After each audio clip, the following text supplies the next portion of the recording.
नमस्कार बच्चों। आज हम fundamental unit of life chapter के सेकंड पार्ट से स्टार्ट कर रहे हैं, जिसमें हम ऑस्मोसिस एंड टोनिसिटी के बारे में पढ़ेंगे। आज के इस वीडियो में हम डिस्कशन करेंगे definition of osmosis and diffusion. Osmosis and diffusion में क्या सिमिलैरिटीज और क्या डिफरेंसेस हैं, टोनिसिटी क्या है और उसके बेसिस पर कितने टाइप के सॉल्यूशंस हैं, हाइपरटोनिक, आइसोटोनिक और हाइपोटोनिक सॉल्यूशन को अगर हम सेल के साथ रखते हैं तो उसका क्या इम्पैक्ट होता है, प्लाज्मोलिसिस क्या है, इसे हम एक एक्टिविटी के थ्रू शो करेंगे।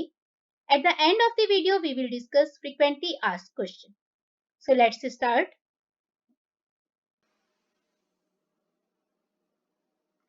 Osmosis.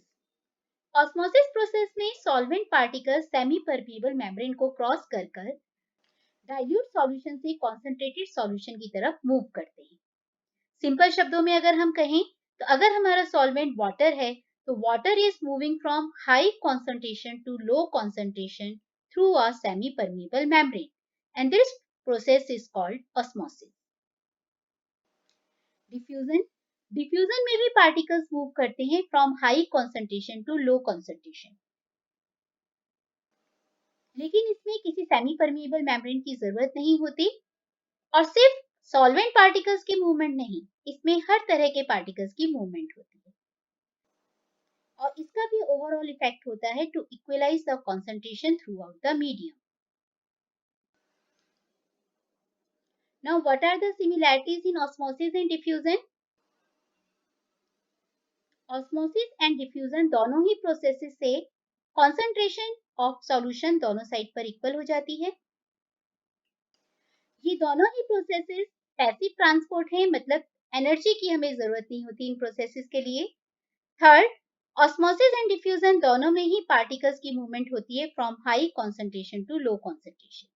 So all these are the main similarity in osmosis and diffusion. Now differences in diffusion and osmosis. Diffusion जैसा कि आपको मैंने बताया, किसी भी तरह का पार्टिकल, किसी भी तरह के सब्सटेंस अगर हाई कॉन्सेंट्रेशन से लोअर कॉन्सेंट्रेशन में जाते हैं तो इसे हम डिफ्यूजन कहते हैं, जबकि ऑस्मोसिस में सिर्फ वाटर या फिर कोई दूसरा सॉल्वेंट मूव करता है from high concentration to low concentration.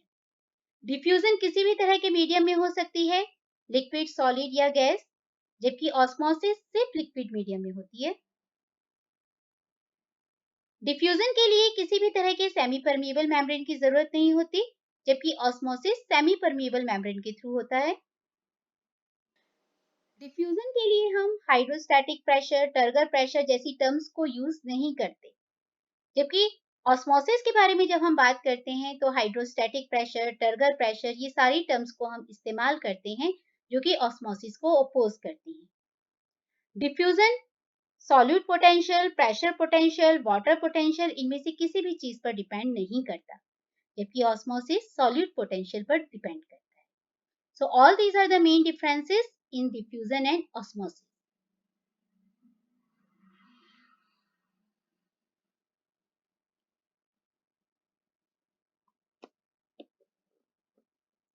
Tonicity. Tonicity का मतलब है कि दो सॉल्यूशन अगर एक सेमी परमिएबल मेम्ब्रेन से सेपरेट हैं तो उन दोनों के बीच में वाटर पोटेंशियल का कितना डिफरेंस है, या फिर सिंपल शब्दों में हम कह सकते हैं tonicity is the relative concentration of solute dissolved in A solution. दो सॉल्यूशंस हैं जिन्हें हमने सेमी परमिएबल मेम्ब्रेन से सेपरेट किया है, हमें इनमें सॉल्यूट की कंसंट्रेशन को या फिर वाटर की कंसंट्रेशन को कंपेयर करना है, and that measure is called tonicity. Tonicity के बेसिस पर हम तीन तरह के सॉल्यूशंस को क्लासिफाई करते हैं और ये रिलेटिव टर्म्स हैं, मींस जब हम एक सॉल्यूशन को दूसरे से कंपेयर करते हैं। First is hypertonic, hypotonic and isotonic solution. आइए इन सभी सॉल्यूशंस के बारे में वन बाय वन स्टडी करते हैं। हाइपरटोनिक सॉल्यूशन, अगर दो सॉल्यूशंस में से एक सॉल्यूशन ऐसा है जिसमें सॉल्यूट की कंसंट्रेशन ज्यादा है तो ऐसे सॉल्यूशन को हम बोलेंगे हाइपरटोनिक सॉल्यूशन। फॉर एग्जाम्पल अगर हम सेल के अंदर देखें, सेल के अंदर का लिक्विड और सेल के बाहर का मीडियम उसका लिक्विड, अगर सेल के बाहर के लिक्विड में सॉल्यूट की कॉन्सेंट्रेशन ज्यादा है इन कंपैरिजन टू सेल, तो ऐसे सॉल्यूशन को हम बोलेंगे हाइपरटोनिक।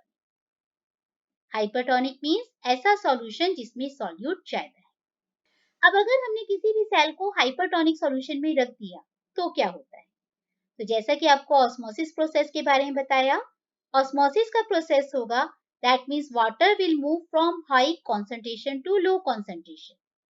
तो सेल के अंदर पानी ज्यादा है as compare to surrounding medium, तो सेल के अंदर का वाटर बाहर निकलना शुरू हो जाएगा और ऐसे में सेल विल श्रिंक। तो अगर हम किसी भी सेल को हाइपरटोनिक सॉल्यूशन में रखेंगे तो वाटर बाहर निकल जाएगा जिसकी वजह से सेल श्रिंक होगी। नेक्स्ट आइसोटोनिक सॉल्यूशन, इसमें सेल मेम्ब्रेन के दोनों साइड पर जो सॉल्यूशंस हैं उनमें सॉल्यूट की कंसंट्रेशन एकदम इक्वल होती है।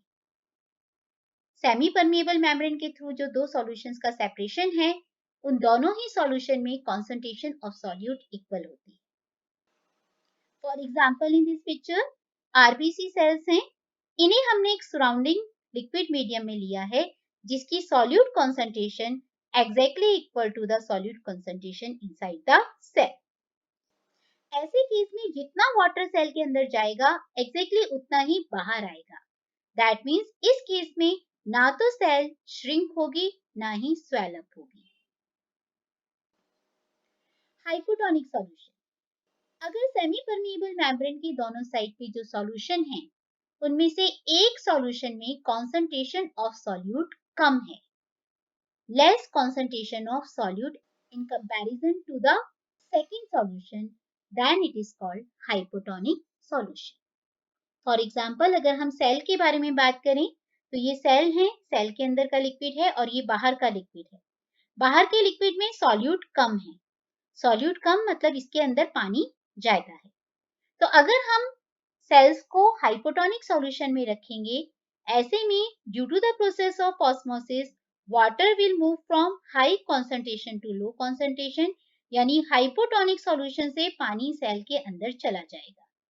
जब सेल के अंदर पानी चला जाएगा तो सेल स्वेल अप होंगी, फूलना शुरू हो जाएंगी और हो सकता है इवेंचुअली दे विल ब्रस्ट। अगर वो प्लांट सेल होगी तो ऐसे में प्लांट सेल के पास सेल वॉल होगी, तो जितना भी स्वेल अप होगी सेल, वो टर्गर प्रेशर सेल वॉल की वजह से मेंटेन हो जाएगा और सेल रप्चर नहीं होगी। In this picture, you can see the impact of hypertonic, isotonic and hypotonic solution in cells. देखिए हाइपरटोनिक सॉल्यूशन में हमने एक सेल को रखा तो सेल के अंदर पानी ज्यादा था, इसलिए ऑस्मोसिस से वो पानी बाहर निकला। पानी बाहर निकलने की वजह से सेल श्रिंक हो गई। तो ये सारी आपको दिख रही हैं सेल्स हाइपरटोनिक सॉल्यूशन में श्रिंक फॉर्म में आ गई। आइसोटोनिक सॉल्यूशन में सेल के अंदर का लिक्विड और सेल के बाहर का लिक्विड दोनों में सॉल्यूट की कॉन्सेंट्रेशन एकदम इक्वल है, वाटर की कॉन्सेंट्रेशन एकदम इक्वल है, तो दैट मीन्स जितना पानी अंदर जाएगा एग्जैक्टली उतना ही पानी बाहर निकलेगा, तो सेल अपनी नॉर्मल शेप को ही मेंटेन करेगी। हाइपोटोनिक सॉल्यूशन, हाइपोटोनिक सॉल्यूशन मतलब सराउंडिंग मीडियम जो है उसमें सॉल्यूट की कॉन्सेंट्रेशन कम है और वाटर ज्यादा है।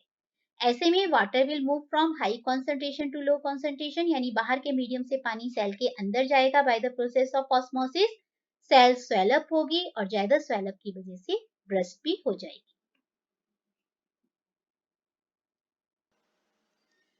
In different type of solution का प्लांट और एनिमल सेल पे क्या इंपैक्ट पड़ रहा है, लेट अस सी। आरबीसी एनिमल सेल है जिसमें सेल वॉल नहीं है और ये एक प्लांट सेल है नीचे। आइसोटोनिक सॉल्यूशन में अगर हम एनिमल सेल और प्लांट सेल को रख रहे हैं तो आप देखेंगे दोनों में ही नॉर्मल साइज मेंटेन है, कुछ भी चेंज नहीं आया। अगर हाइपोटोनिक सॉल्यूशन में हम इन दोनों टाइप की सेल्स को रख रहे हैं तो आरबीसी में water will move from surrounding medium to the cell, cell swell up हो जाएगी और ब्रस्ट हो जाएगी। सेम यही चीज प्लांट सेल में भी हो रही है, प्लांट सेल भी वाटर को एब्जॉर्ब करेगा, ज्यादा एब्जॉर्ब करने की वजह से सेल टर्गिड हो जाएगी, लेकिन सेल वॉल की वजह से वो उस प्रेशर को बियर कर लेगी और ब्रस्ट नहीं होगी। हाइपरटोनिक सॉल्यूशन में अगर हम आरबीसी को रख रहे हैं तो उनके अंदर का पानी बाहर के मीडियम में चला जाएगा, that means RBC will shrink. Same way अगर हाइपरटोनिक सॉल्यूशन में हम प्लांट सेल को रख रहे हैं तो सेल वॉल तो इंटैक्ट रहेगी क्योंकि वो डेड है, लेकिन प्लाज्मा मेम्ब्रेन श्रिंक हो जाएगी क्योंकि वाटर लूज हो रहा है और पूरा का पूरा content along with plasma membrane shift to one side and this process is called plasmolysis, जिसके बारे में हम आगे पढ़ने वाले हैं। आइए एक एक्टिविटी से देखते हैं what is osmosis and tonicity. Osmosis means water molecules are moving from high concentration to low concentration through a semi-permeable membrane. जबकि टोनिसिटी में हम कंपेयर करते हैं कि दोनों साइड पर सॉल्यूट की कॉन्सेंट्रेशन में क्या डिफरेंस है। यहाँ पे आप सॉल्यूट पार्टिकल्स ज्यादा देख रहे हैं तो यहाँ पे हाई टोनिसिटी है। इस एक्टिविटी में आपको 3 बीकर लेने हैं। एक में 100 ml डिस्टिल्ड वाटर लेना है, दूसरे में 100 ml वाटर के साथ 25% शुगर सॉल्यूशन लेना है और थर्ड में 100 ml के साथ 50% शुगर। तीनों बीकर में आपको 25% शुगर के पैकेट्स डालने हैं और ऑब्जर्व करना है उनमें क्या चेंज आया। फर्स्ट बीकर में आप ऑब्जर्व करेंगे कि पैकेट आपका स्वेलअप हो गया है क्योंकि बाहर का जो सॉल्यूशन था वो हाइपोटोनिक था, इसमें सिंपल वाटर है, जबकि अंदर के पैकेट में 25% शुगर है। दैट मीन्स यहाँ पे सॉल्यूट ज्यादा है और बाहर सॉल्यूट कम है, तो दैट मीन्स यहाँ पे पानी की कॉन्सेंट्रेशन क्या हो गई, ज्यादा, और वाटर हमेशा मूव करता है high concentration to low concentration, तो हाइपोटोनिक सॉल्यूशन का वाटर पैकेट के अंदर जाएगा जिसकी वजह से पैकेट स्वेल अप हो जाएगा।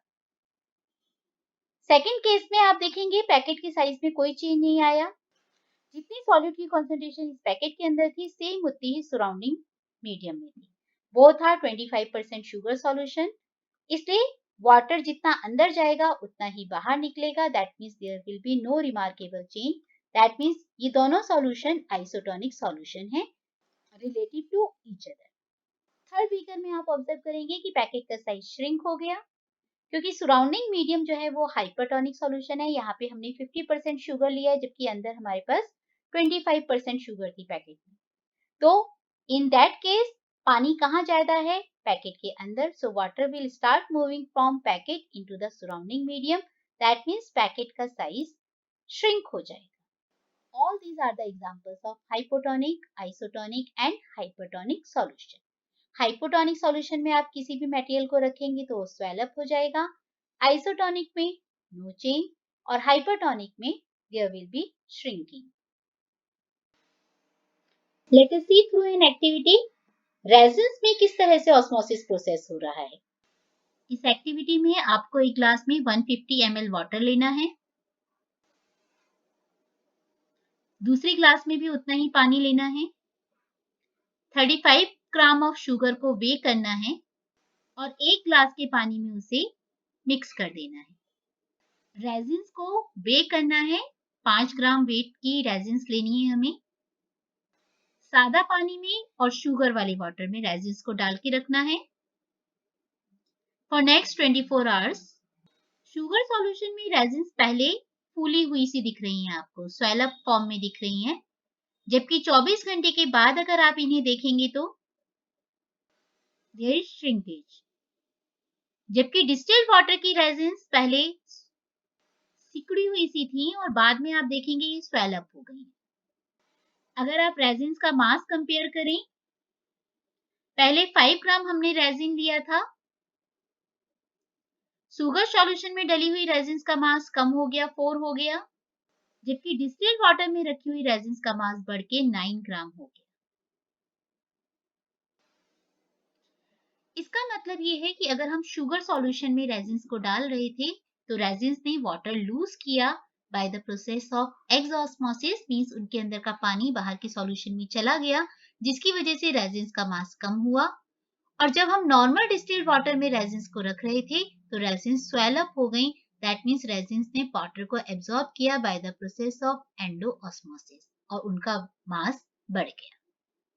That means sugar solution hypertonic solution था जिसमें रेजिन श्रिंक हो गई और डिस्टिल्ड वाटर हाइपोटोनिक सॉल्यूशन था जिसमें वो स्वेल अप हो गई।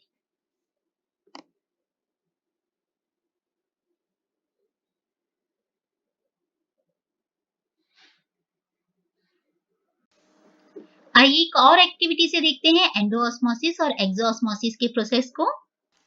इस एक्टिविटी में आपको 2 ग्लास पानी चाहिए, ग्रेप्स चाहिए और रेजिन्स चाहिए।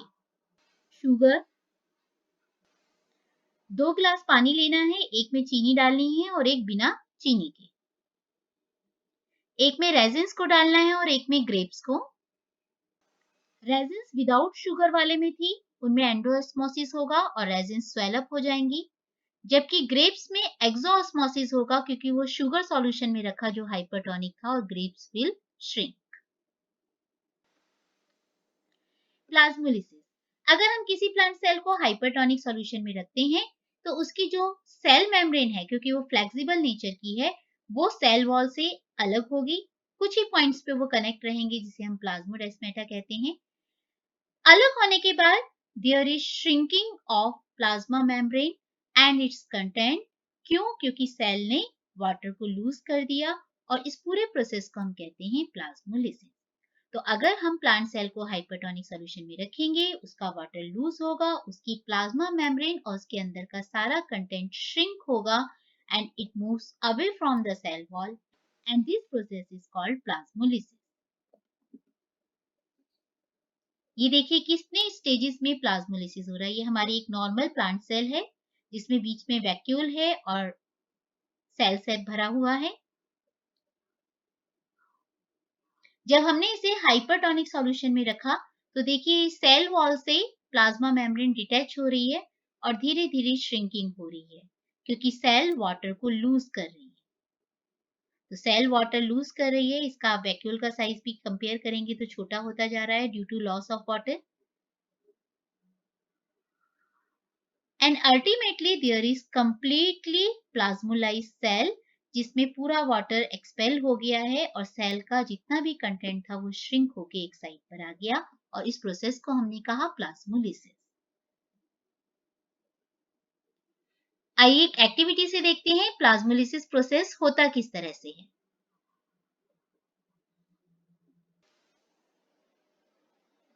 ये एक नॉर्मल सेल है जिसमें वैक्यूल में पानी है और फ्लैसिड सेल मींस जिसमें से वाटर लूज हो गया है।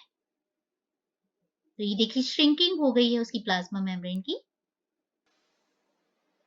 इस एक्टिविटी में आप रियो प्लांट की लीव्स ले सकते हैं जो कि कलर्ड हैं। उनके लोअर एपिडर्मिस से आपको लीफ पील निकालनी है और स्लाइड में रखनी है। पील ड्राई नहीं होनी चाहिए। एक पील में आप 0.1 NaCl सॉल्यूशन डालेंगे और सेकेंड पील के ऊपर आप 5% NaCl सॉल्यूशन को डालेंगे।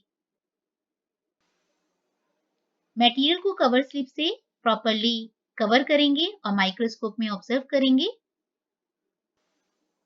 5% sodium chloride solution hypertonic solution है जिसकी वजह से प्लाज्मा में से वाटर लूज हो गया and there is shrinking of plasma membrane.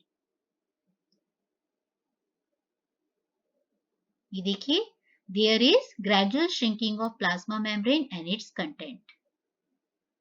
जबकि 0.1% sodium chloride solution hypotonic solution था, सेल्स हल्का सा स्वेल अप हो गई हैं due to imbibition of water. पानी उनके अंदर आ गया है जिसकी वजह से सेल का साइज हल्का सा बड़ा हो गया है। आप देखेंगे पूरी सेल वॉल के साथ जाके ये अटैच हो गई है। Now frequently asked question. First question, what is osmosis? So osmosis is the movement of water from high to low concentration through a semi-permeable membrane. Second, write difference between osmosis and diffusion. Osmosis और diffusion के बीच की सभी differences हम already discuss कर चुके हैं। जब भी आपको इस क्वेश्चन का आंसर लिखना है एक टेबल बनाएंगे और सभी पॉइंट्स को प्रॉपर्ली लिखेंगे so that you can score more marks. Next, define hypertonic, isotonic and hypotonic solution. तो हाइपरटोनिक सॉल्यूशन मतलब एक ऐसा सॉल्यूशन जिसमें कॉन्सेंट्रेशन ऑफ सॉल्यूट ज्यादा है as compare to given solution. Isotonic solution means एक ऐसा सॉल्यूशन जिसमें concentration of solute is same as that of given solution. And hypotonic means एक ऐसा सॉल्यूशन जिसमें सॉल्यूट की कॉन्सेंट्रेशन गिवन सॉल्यूशन के कंपैरिजन में कम है। Next, what is endocytosis and exocytosis? Endocytosis मतलब सेल के अंदर किसी मटेरियल का आना एंड एक्सोसाइटोसिस मतलब सेल के बाहर उस मटेरियल का जाना। रेजिन्स को अगर हम नॉर्मल वाटर में रखते हैं तो वाटर उनके अंदर आता है, दैट मीन्स एंडोसाइटोसिस। और रेजिन्स को अगर हम शुगर सॉल्यूशन में रखते हैं तो उनके अंदर से वाटर बाहर निकलता है, that is exocytosis. Next, what happens to cell when it is placed in hypotonic, isotonic and hypertonic solution? अगर हम हाइपोटोनिक सॉल्यूशन में सेल को रखेंगे तो ये स्वेल अप हो जाएगी। क्यों? क्योंकि हाइपोटोनिक सॉल्यूशन में वाटर ज्यादा था, तो water will move from high concentration to low, that means cell के अंदर पानी आएगा और सेल स्वेल हो जाएगी।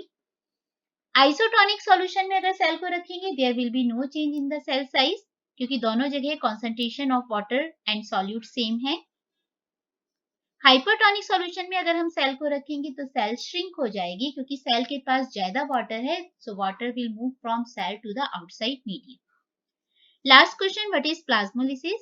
अगर हम प्लांट सेल को एक हाइपरटोनिक सॉल्यूशन में रखते हैं तो उसकी सेल मेम्ब्रेन जो कि फ्लेक्सिबल है वो सेल वॉल से डिटैच हो जाएगी और plant cell will start losing the water.